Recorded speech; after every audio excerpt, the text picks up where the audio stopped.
Hi everyone, welcome back to another video from Wake&Tech. Today in this video we will be learning how to add caption in CapCut. To add caption in CapCut, first of all launch the CapCut app open on your device. Now tap on New Project in order to start your new video editing.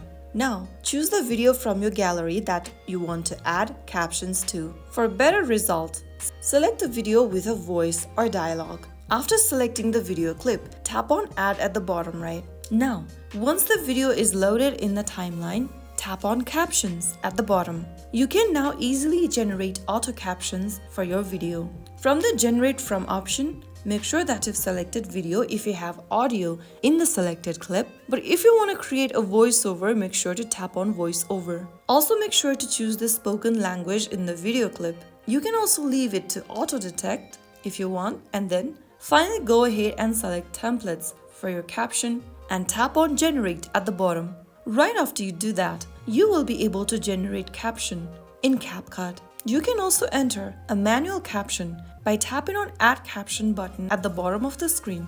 Enter the caption in the text box that you want it to appear on your video clip, and after you are done, tap on Next at the top right corner and follow through the prompts. And that way, you will be able to add caption in a video clip using CapCut. If you found the video helpful, don't forget to give us a thumbs up, like, share and subscribe for more CapCut tutorials. I'll see you in the next episode. Thank you for watching.